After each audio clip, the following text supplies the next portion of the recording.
Right on PM Express, District Assembly elections been happening across the country today.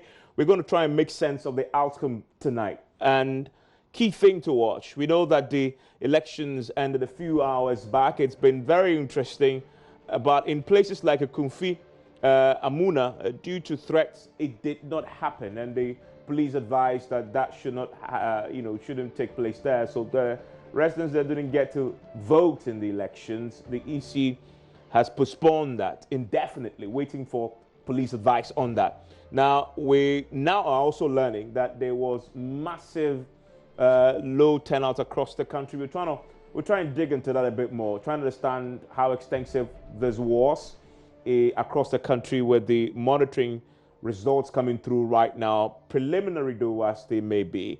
There were also pockets of violence. We know that now. There were also names missing from the voters register, which happens in every election, to be honest. Voters also succeeding in preventing EC from holding the elections in other parts. We've recorded many incidents of malpractices, seizure of mobile phones, for example, for attempting to take photos of their ballot papers at Jamestown. It was another key issue. This is illegal, by the way.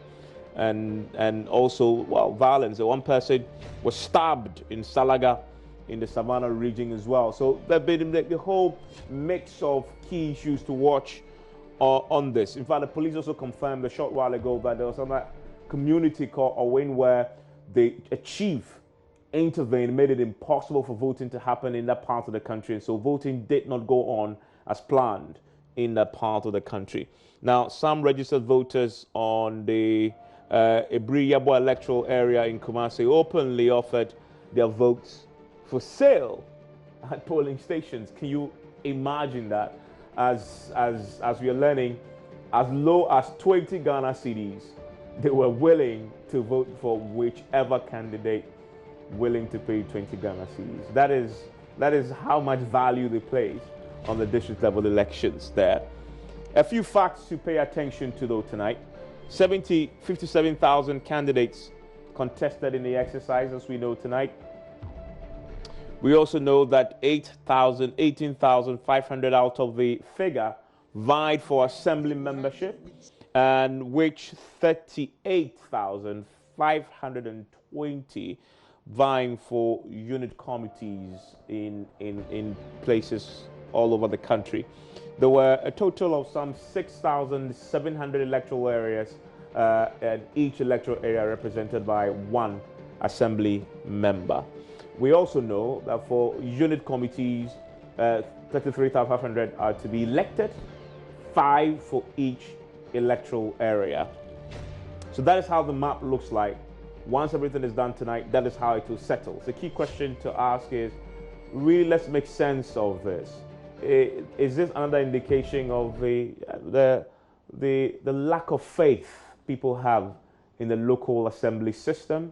And is this possibly what is happening? A vindication of the position to make the local assembly elections partisan, which never happened?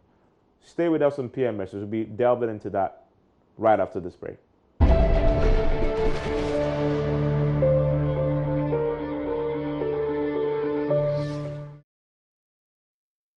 You are live on PM Express tonight. My guest in the studio is Dr. Eric Odrosai. He is a technical advisor to the Ministry of Local Government, and so he understands this. He's written about it. He's spoken about it a million times, and tonight here he's also a lawyer and Dean of the Local Governance Institute of Local Governance Studies. Thank you very much for joining us here on PM Express. Also with us tonight is Dr. Sreboy Kwaku, Director of Electoral Services with the Electoral Commission. I'm grateful that you join us. This must have been a tiring day for you. Yes, controlling affairs of this massive elections across the country. What's your first sense of how today had gone? I would say I'm a happy man because I have been in the system since 1995, and I say it without doubt that this is one of the best ever organized level elections I've witnessed. What indicators make you come to that conclusion? For the first time, we've completed the printing of the notice of poll and the ballot papers about 1 week before the elections, which has never happened before. For every electoral area? Yes. I see. But on terms of the conduct of the poll itself today? Everything inclusive, unless you have not been monitoring these level elections. If you have been doing so, you read that this is one of the most peaceful and well-organized level elections. So with the, but we are not ruling out that there were no challenges. Yes, of course. I mean, in a massive scale like that, there's no way you can say it will go 100%. But apart from the notice of full printing ahead of time, what else made this unique and more successful than others? See, even the participation itself, because this time around, if you go to the streets, some of the posters that you see, it's like people are competing for parliamentary seats. And the desire for people to participate, it is, in most cases, we use Accra to draw conclusions. But even this time in Accra, some of the areas, the patronage were very good. Yes. Doc, you've been, I guess this is probably the most anticipated district level elections in a long time. Obviously because of 2 weeks ago, it was going to come with a referendum. That's right. And then it somehow, it was an anticlimax, and it sort of got yanked off and people got deflated. And so it's generally, because of that, has made it a very attractive for people to look at. What's your own assessment of how it's gone today? I know you voted today? I did. Okay. I'm sorry I couldn't get time to vote. I did. You did as well? No, I couldn't. Oh, okay, then we are in the same shoot. My vote is in Central Region. Okay. So I was thinking I would have time to run, go and come back. And come back, but you couldn't do the it. The system didn't allow that. Yeah. How did it go? As expected for you, Doc? Well, I think it went well. At my polling station, everything went well. The security men, I commend the security for their effort. I commend the Electoral Commission too. So far, so good. But I commend Ghanaians for also comporting themselves, some of them. And then the media did extremely well. Joy, you did well. You were giving us updates on what is happening. I think you really did well. So far, so good. We are waiting for the statistics. When the statistics comes, we'll be able to draw meaningful conclusions whether we are experiencing low turnout compared to the other years or not. But you see, we were going to go for a triple election, the referendum, the assembly member election, and the unit committee election. And then the referendum was dropped. So, I mean, technically, one would say that, well, the icing of the cake on the cake has been removed. But that was not to be. I mean, people went out in their numbers to vote. So far, so good. Okay.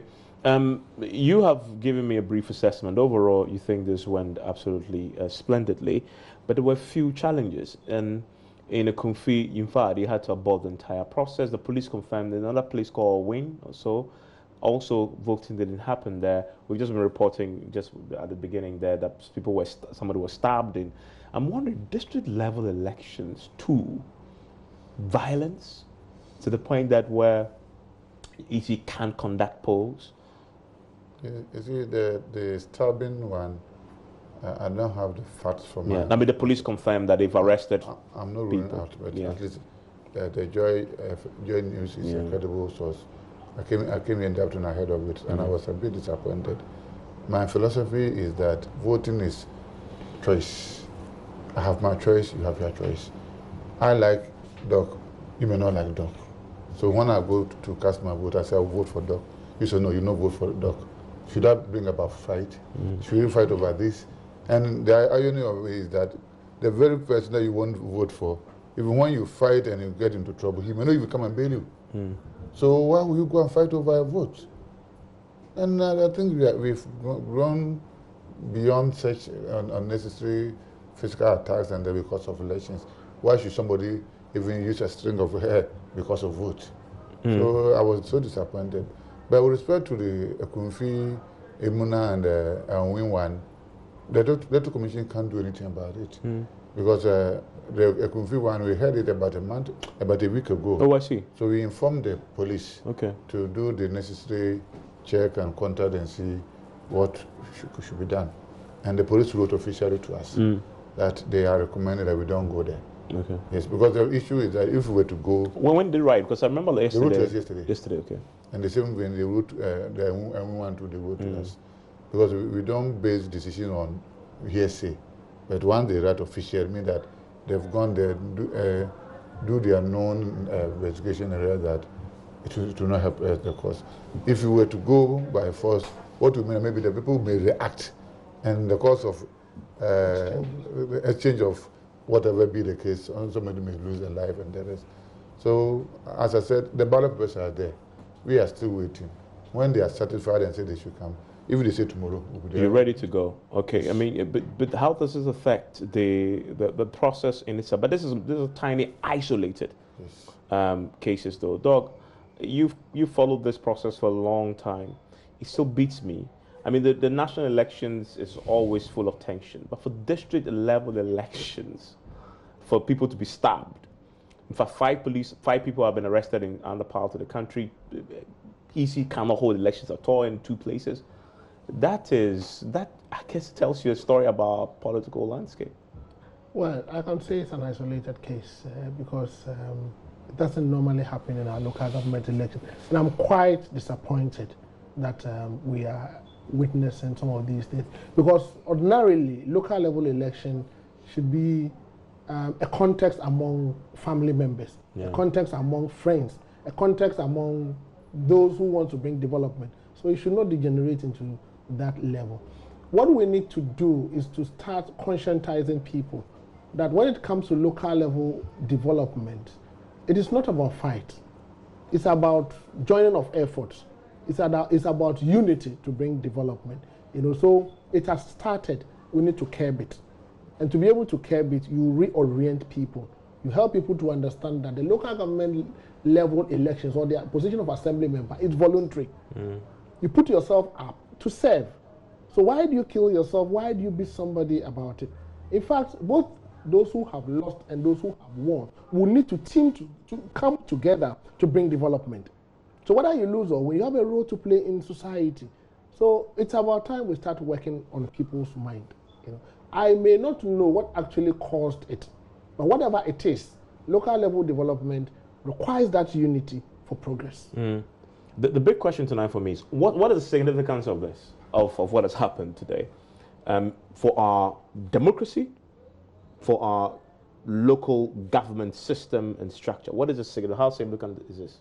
It's significant because if it starts on a small scale like this and you don't manage it, then it has the potential of growing. And you know that we had wanted to go through the referendum so we can introduce political parties into the system. Now, before we gather the required national consensus in future to reintroduce the referendum, we need to curb some of these small things, some of these things that are happening. And also, we're going into elections next year, the parliamentary and presidential election. If you're not able to curb them, then it can also affect the parliamentary and presidential election. Whatever it is that dark spot or dent on our local governance system, which should not be allowed. Yeah, I mean, the EC goes into every election, either district level elections or national elections, knowing where the flashpoints are. And I'm wondering whether the lesson from district level elections alone, I guess, sort of puts you on a certain alert for 2020, because there's a lot that's going to happen. For example, the stakes are going to be high because you're going to now do new voters register, which is in itself is a very controversial whatever already. And then the main thing, today we've seen the budget go to Parliament. It's become an issue already. You see, I want to say that even the previous one, the agitation were higher than this one. If you remember, that was the time of the DKM and the God is Live one. And that is the reason why we didn't do the Nkranza North and South this year. Because that time. You mean this year? Yes. Oh, so there were no elections in Nkranza North and South? Yes. What happened was that in 2015, when we were preparing to do that one, the same as this one, they were saying that they wanted their money. If they don't bring their money, they will not do the election. They were slaughtering sheep, go to another thing, cursing electoral commission, and a lot of things. So again, the security decided that we should not go to Nkranza, both North and South. For this one? No, I'm talking of 20. Okay, yes. So because of that, we couldn't do it that time, and the election was done in 2018. Yes. That's why we did. So because they have just they had it about a year ago. So I'm just saying that this. So what you're saying? That's a very interesting. I didn't pay attention to that. So because you did elect, they were just elected a year ago. Exactly. So you didn't do it. Exactly. But how does that work? No, but they have to stay for 4 years. So you should be in office for 4 years. You've not spent the entire 4-year period. So same thing applies to Lower Manya Krobo. So 3 districts. These are districts. This time is only one. So perpetually, those communities, their tenure will always overlap. Exactly. Unless maybe Interesting. we get to a point where a decision will be taken that maybe now we let everything elapse and we start afresh. So I am not comfortable using election as a condition to, as a bait or whatever it is. For development. Because whether you like it or not, you need leaders. So, as I said, election is about choice. Help us elect our own leaders who will lead us in our development. Then you are saying that maybe because of dog, you will not go vote. And at the end of the day, look at the Nkranza one. Yeah. You know, whatever you did, I don't know what happened, but still the election was held. Yeah. I'm talking of Emuna and Awin. One day we'll still do the election. So why won't you do it now and rather find a better way of negotiating for whatever? But see, there is even a challenge there. I'm sure they don't understand how the local government system functions. If they were to understand, they wouldn't have embarked on what they did today. Because the local government system is the system or the unit that should bring the development you need. You need an assembly member to speak for you. You need a representative at the district level to make sure that the roads you need, the hospitals you need, are captured in the assembly's medium-term development plan and action plan before it can be undertaken. If you make noise, the center cannot do it for you. They have to work through the district assembly. And if you make noise and you embark on this demonstration, what it means is that you are preventing Ghanaians, good people, from exercising their right. What it means is that you are preventing a state institution from carrying out their legally mandated function. What it means is that you are undermining the democratic process of the Republic of Ghana. All these things are illegal. And you're also disenfranchising people who would have wished to vote, to exercise their right. And you see, what they don't also know is that they delay their development by 1 year. Because in case we are not able, the Electoral Commission is not gracious enough to organize the elections for you to have your assembly member, then it means decisions will be taken without your input. Right. I mean, let's go to the big questions that what you just said raise about the relevance and significance of the local assembly elections, but also local governance system. The people in Kofi say, and I think that is what defines the faith people have in the system. They say, our roads are terrible. Why should we go and vote for and you made a point, for the man who you say is actually the original initiator of development in that community? Why should we vote for that person when we haven't seen the fruits of that exercise, that civil duty over the years? Very good. In fact, it is because your roads are not good. That is why you have to go and vote, so that you vote for somebody who can bring good roads. Maybe the previous assembly member could not deliver. So you go and you vote for somebody you think he can deliver. Well, if you are not very careful and say, well, because the previous assembly member could not deliver, I'll visit his sins on the current assembly member. You are doing a great disservice to yourself and posterity. Because the choice you make today commences the development that will come to your area. Because we have 4 key architects of development in our national space or in our governance space. You elect your unit committee member, you make sure that you have a very good assembly member, then you prepare the grounds for next year. Then you elect a very good MP, you elect a very good president. If you have these 4, you will see massive development. So now that you have checkened out, you are not able to elect your unit committee member, you're not able to elect your assembly member. Come next year, in fact, the whole of next year, you will not have anybody to speak for you. What then is going to happen is that you participate in the election of MP and then the president. Those you elect as MP and president will go to the national level. You have nobody at the local level to listen to you. So if they are listening, but that's their point. The point is that they've been voting in local assembly elections for a long time, and it hasn't changed. They don't have a voice anyway. No, they do have a voice. You see, let's see it in the roads fixed. No, you see, if the assembly member, the previous assembly member has disappointed you, do not visit his sins on the new guys who are coming.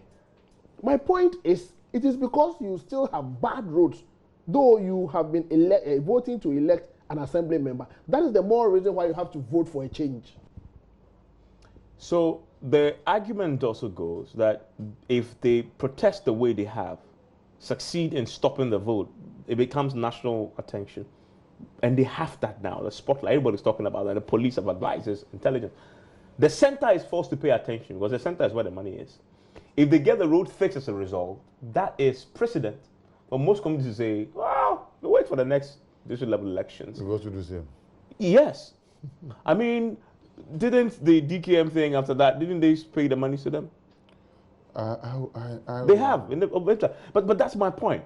That the center is what matters and not the local assembly system. No, but in our development paradigm, I mean, the center should concentrate on central issues.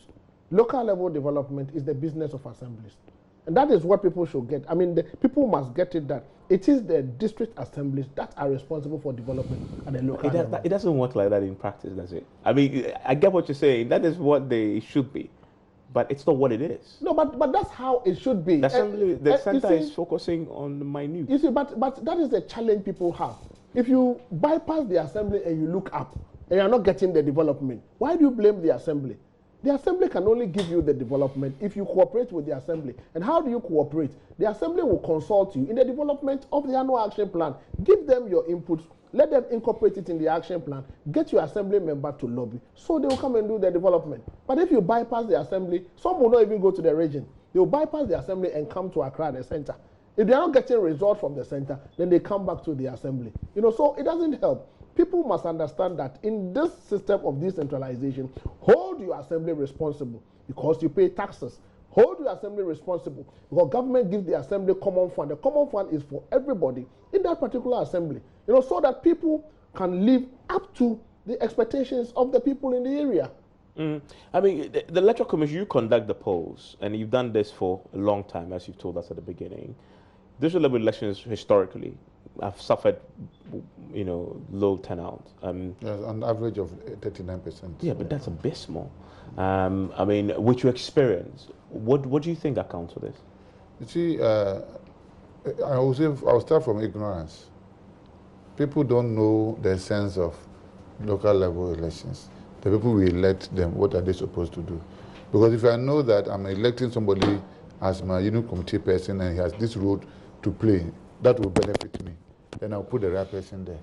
If I want to elect a assembly member, I know what the assembly member can do. I'll put the right person there. But like I don't know whether it was here that some people said people were paying 20 cedis for vote. Yes.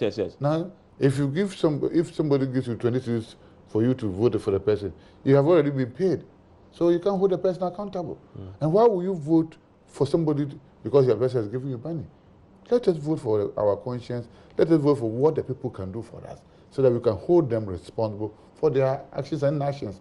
But if you are looking like this road issue, if you vote, we are not going to vote.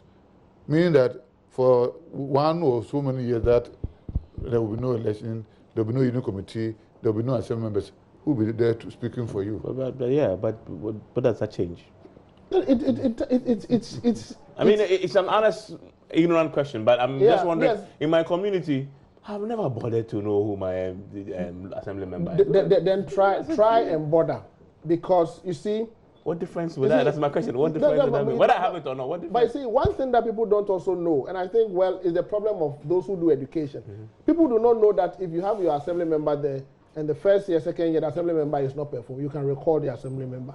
So this road issue, for instance, they had an assembly member for 4 years. The first year, the guy or the woman is not bringing the road. You have every opportunity to recall the assembly member and then bring in a new person. There are processes. You know, so I think it's also an educational gap that we need to sensitize and educate people about the role and duties of assembly members, the rights and responsibilities of citizens, and then what they can do in case they are not getting what they want. Once we are able to orient them and sensitize them, I'm very positive that they will cooperate effectively with the assembly. So my question... And yes. That will be a better news.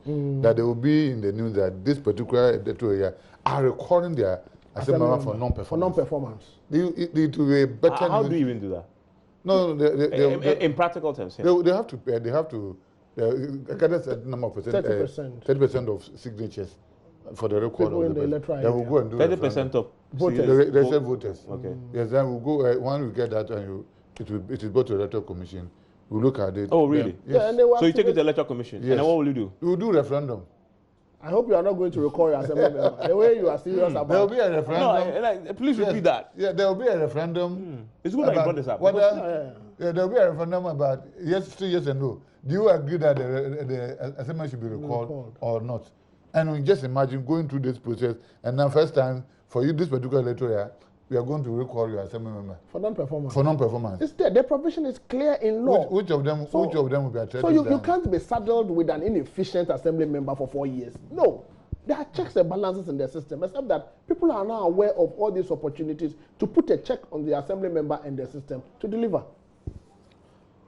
So this referendum will be held in that electoral area alone. Yes, because they are the only ones who are recording for those who qualify to vote, the eligible voters. Yes, so I've forgotten. I think about 65%. So there's a percentage of people who should vote and a percentage of yes.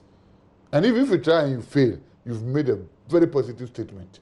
Instead of going to burn tires, burning broken roads, I see that one as negative image for the settlement. You see, my advice is that once we have elected to go along constitutional rule of law is the key.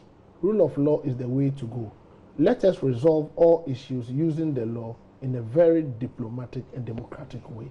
Once we do that, we'll give true meaning to local democracy and national democracy. It is not good to be burning ties. It is not good to take entrenched positions. It's not good to take the law into your own hands. So they should rescind their decisions. They should get back to the electoral commission. I'm appealing for CAL so they can have an assembly member. Once they have an assembly member, that assembly member can work together with other assembly members in the assembly to bring development. I also appeal to the chief executive, district chief executive, to go back to the people and explain some of these things to them. So I'm sure they'll be able to understand it. It should never be said that the current assembly members have been inaugurated without them.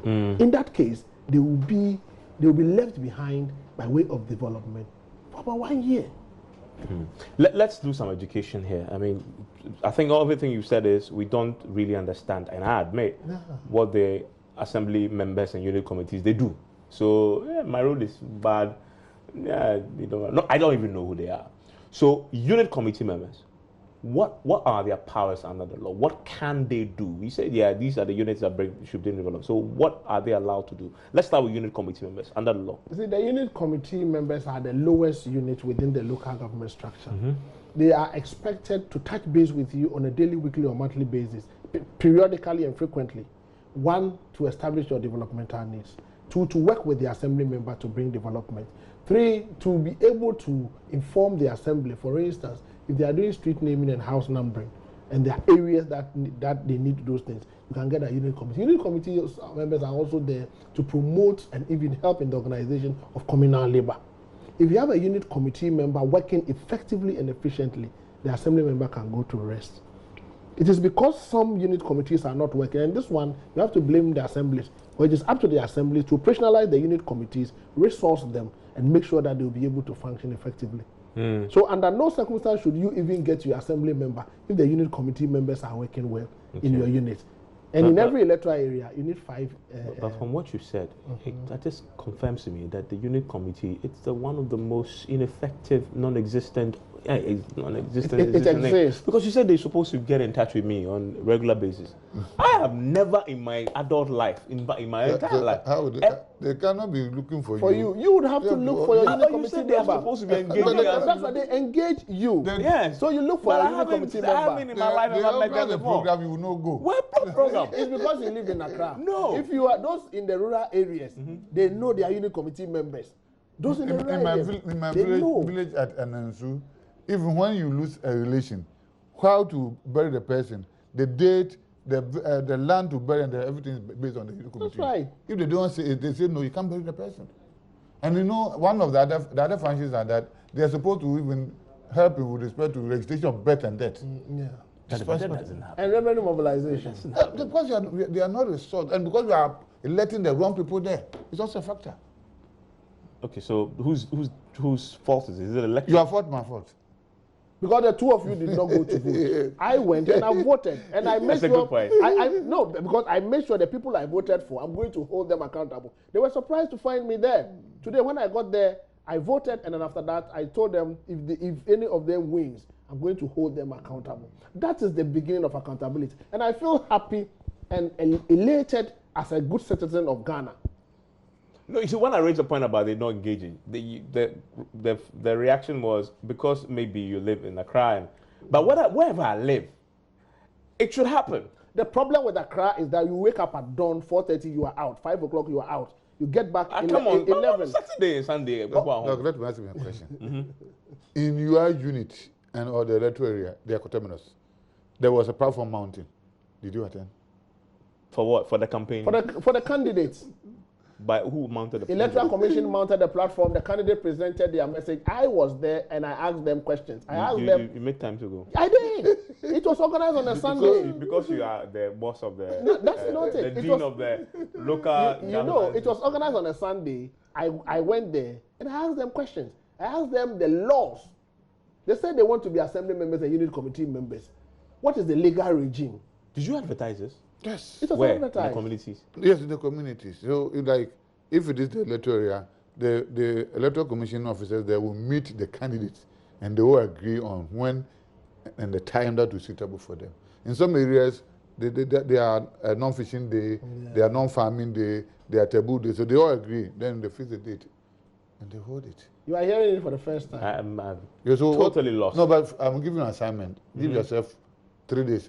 Start looking for your assignment when you come to you get them. Yeah. If you don't look for it, you will not see them. So you start asking for them. So the unit committees are supposed to engage us. Yes. So if they don't engage us, You should engage them. I should go and look for them. Yes. Look for them because they are there to serve you. And Ask questions. Ask questions. What is happening? yeah, but you say with the powers that they have, in terms of as it links to development, what can they do again? I mean, apart from engaging us and in terms of legal development. Channel your development through the assembly member. As To in the assembly. my development concerns. If For I was on the development road, concerns. the first person I go to is my unit committee member. That's right. And he's supposed to take that to. The assembly member, and the assembly member will take it to the assembly. So they are just messengers. You see, when you say they are facilitators of development. How will you classify the MP to? The MP passes the law. But the bylaws, I didn't know laws. You don't know we have They bylaws. also make bylaws. They are local parliaments. They are local parliament. They make bylaws. They approve budgets. They approve plans. They hold chief executive accountable. Chief executive gives them sessional address. Okay, so you say they approve budget. What budget? The budget that comes to the. Good. Now let me explain. Fund. Every district assembly is a development unit. They prepare their annual development plans. And this is how the development plan works. They do consultation. They consult the electoral areas and the people in the area through the unit commission and assembly members. You give them your development needs. It goes into the development plan. They aggregate it. They convert this development plan into what we call a composite budget. That budget is funded from 4 sources. Common fund, district development facility, they can borrow, and then internally generated funds. As and when the funds are made available, these development budgets are implemented. What your assembly member needs to do is to have a copy of this budget, know which projects have been earmarked to be done in your area, what is the source of funding. So when the source of funding is available, he goes to the assembly to push them that he's aware that the common fund has been released, and his project has been earmarked to be funded out of the common fund, so they should come and do it. You know, that is the role of the assembly member. And it is a cycle. The next year, they'll continue along those lines. So they approve the budget, and the budget is approved by the General Assembly. If the General Assembly does not approve the budget, it will never be implemented. That is why you need to elect assembly members who understand the figures, who will be able to understand the concept of development, who will be able to push the assembly to come and do development. Okay, but here's another question. So all this is based on the common fund. No, you common fund would. 4 sources. Yeah, I know. I mean, Four but it sources, says borrowing. But No, you can also borrow. from internal generated fund. No. Apart from KMA and AMA. No, I mean, majority of these assemblies don't raise enough. No, you've gotten it wrong. Before an assembly is established, we do something we call economic viability. The assembly's ability to mobilize additional resources to support what central government will bring. Your ability to mobilize means think outside the box. Where there are no markets, create markets. Make sure you create business opportunities.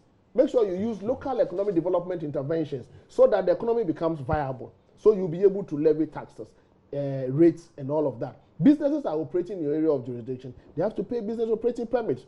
If you are in an urban area and you have properties, you have to import property rates. The challenge you have is that what you say. It's the ideal. That's what happened in reality. Even the property rates, the almighty GRA can't take it. No, GRA is not supposed to take property rates. They don't. It is the assembly that takes. Yeah, but that makes it worse. No, it doesn't. You see, the laws are clear. I mean, property rates, nobody has. Nobody comes to your house and asks. No, they have. They brought my bill, and I told them they have to explain it to me. They explained it to me. They said they've given me a rebate because it is going for everybody, and I'm going to pay for 2019. Building permit. Building permit. You see, the challenge is that the building permit they take. I mean, but that we couldn't need to. No, but once the building is built. But you see, people do not ask questions, no matter how small the revenue is. People must ask questions because government send the money because of the people. Unfortunately, all of us do not ask questions. And you hear people complaining that the assemblies are not working, but they don't take their time to ask questions because they don't pay taxes. If you pay taxes, you ask questions. So my challenge to Ghanaians is that make sure you pay your property rate, make sure you pay your business operating permit, make sure you pay your basic rate. After making those payments, follow through and make sure that the funds are used for the intended purpose. Well, we're going to take a break. I'm just fascinated by all this. And I guess you have been educated as much as I am about the significance of what happened today across the country. From what I've just heard from Dr. Drosai and Mr. Kwaku, our lives dependent on today's elections. If we didn't vote, as you're hearing, you probably would have missed out on the big deal. But when we return, we'll try and delve more into the reality as against the ideal. I mean, I've heard everything that Dr. Drosai had said, but often the reality is not exactly that. The District Assembly Common Fund is pittance, they say. Most assemblies don't raise it. Now, anything close to something significant. The internally generated funds are most often not enough, but even that when they raise, corruption. Read the Auditor General's report. You understand what I'm saying? A lot of the money is misused. That's where the chunk of the corruption happens. And so people just have lost faith in it. How as a country, how do we begin to build faith back in the local assembly system? And then we'll touch on the controversial subject of the referendum that didn't happen, and what might happen going into the future. What should happen going into the future? Stay with us.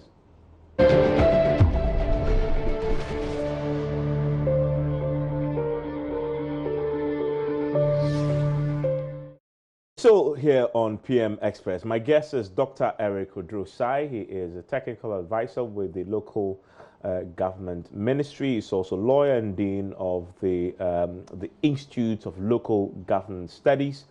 Dr. Srebo Kwaku is the director electoral services. I'm getting some really good education on the system of our local government system. Dr. Srebo, so we've been talking a lot about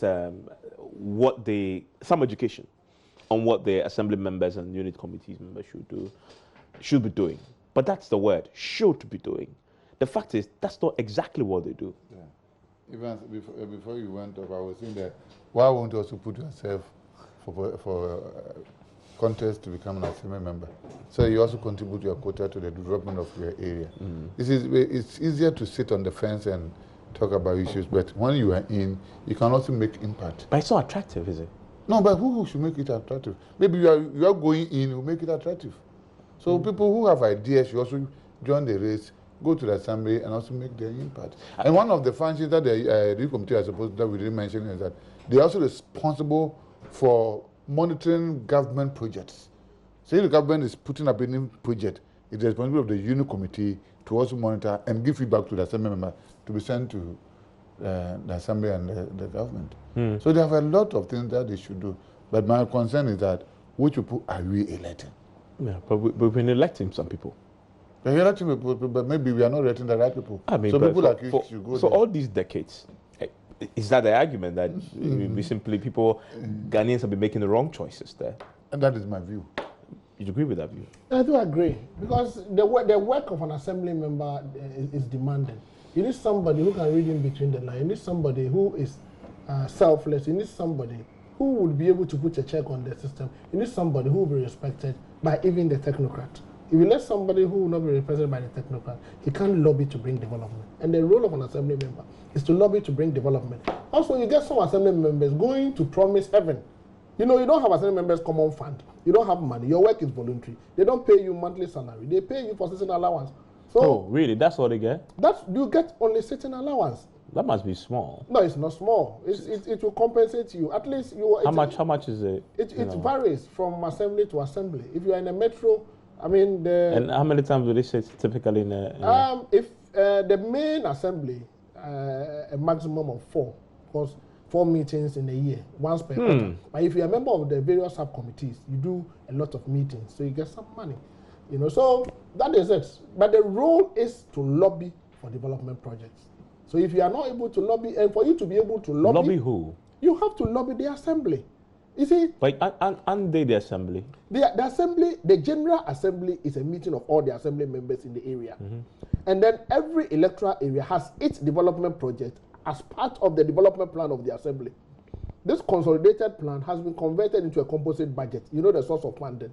So your role as an assembly member is to make sure that if the source of funding is available to fund out your project, you make sure they use the money for that project. That is where the lobbying comes in. So if you don't have an assembly member, how do you get your project into the assembly's development plan? That is why I'm saying my brothers and sisters in the central region and their win areas who failed to allow the electoral commission to organize the elections there, they are going to create problem for themselves. Because you don't have an assembly member to push your development project into the development plan of the assembly. And once it is not there, it can never get done. Because under the public financial management system, the thing must be planned for. It must be budgeted for before you can spend. You wanted to make a point on that? Yeah, so like we are talking of, it's not you alone. People who also have ideas, people who have something to offer Ghanaians, people who have something to offer their communities should also avail themselves to be elected. Because I know that if you are an assembly member who has ideas, even when you go and talk to the DCE, he's scared of you.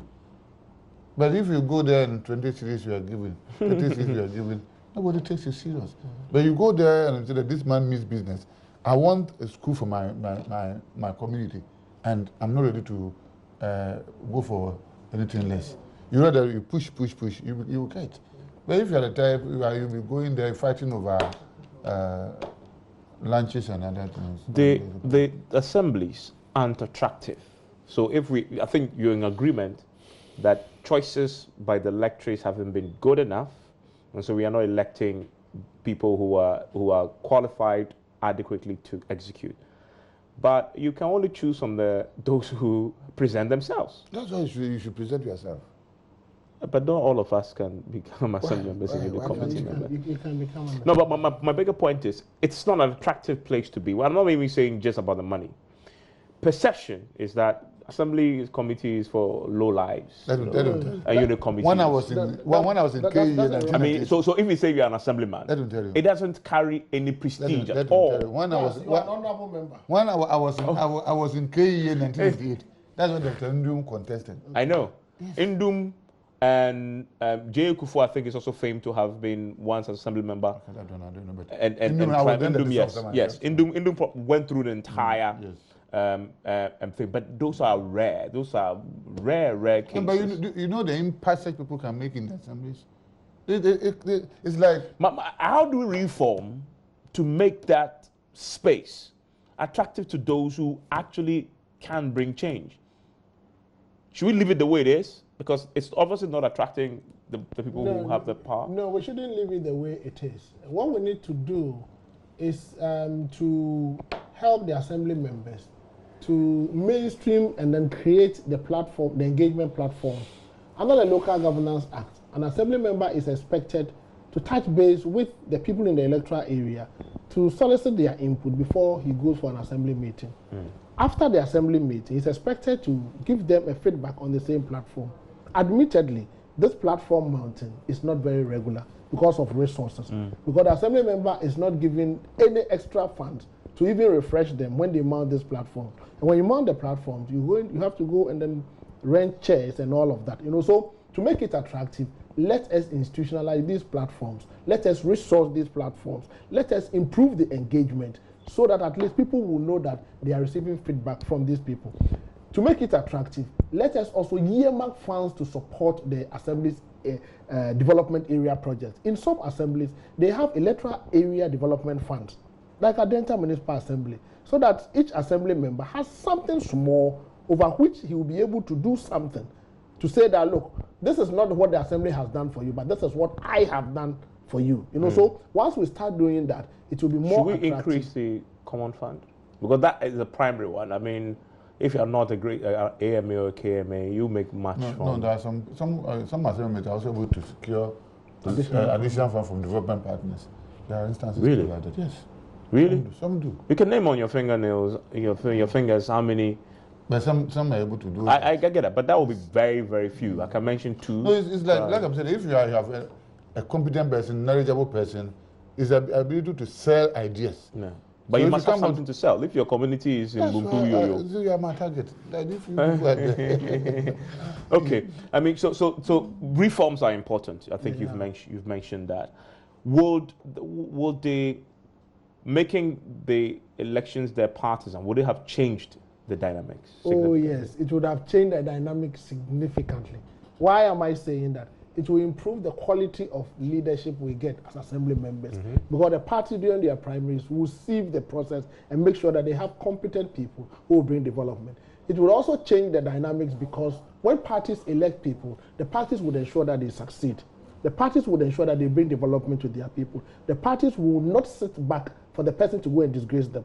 Because if the person disgraces them, it has a consequential effect on their performance at the national level. And then when you introduce the parties in there, they will be able to mobilize people there. So the party becomes a mobilizing institution for people to come out to vote.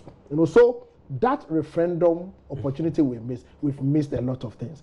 We've missed even an opportunity to commence a process of reducing the powers of the executive. We've even missed a process of putting a check on central government. We've also missed an opportunity to start implementing the recommendations of the Constitution Review Commission. It would have made the electoral commissions were more difficult. Not at all. I mean, even with no parties, all this fight. No, electoral commission don't manage the fight they have when the national elections and the electoral commission don't manage fight during elections. Oh, but now he can't do his job in 2 areas because But imagine there's politics. You must be happy that there's no politics at that level. I mean, but with the difficulty that you've articulated that you need the parties there. We didn't get it. We nearly got it. What is your confidence level that this might come back? In terms of this reform that we didn't have. I think local government reforms would come back again. It will come back again when the national consensus is very built. Optimistic. I'm very optimistic because I know Ghanaians are good people and they always want progress. Local government system has been very stagnant for the past 31 years, and we don't want it to be like that. National level democracy is moving forward. So I'm sure that by this time we are all getting to a point of national consensus. So once that national consensus is built, naturally we'll come to the realization that this is what we need.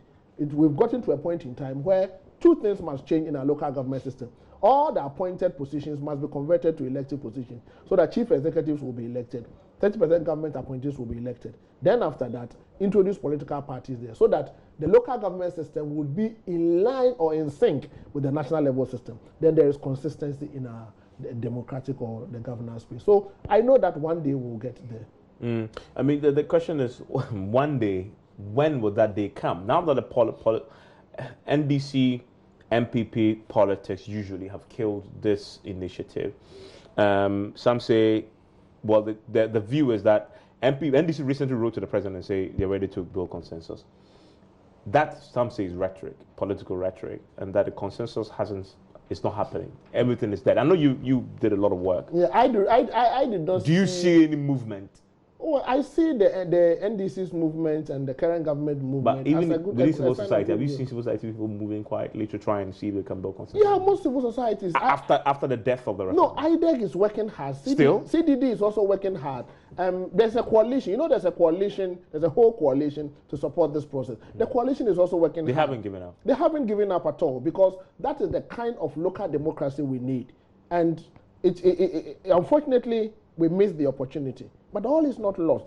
Let's step back, re-examine the strategies, put ourselves together, build a national consensus, and I'm very positive that we'll be able to make significant progress towards reforming our local government system.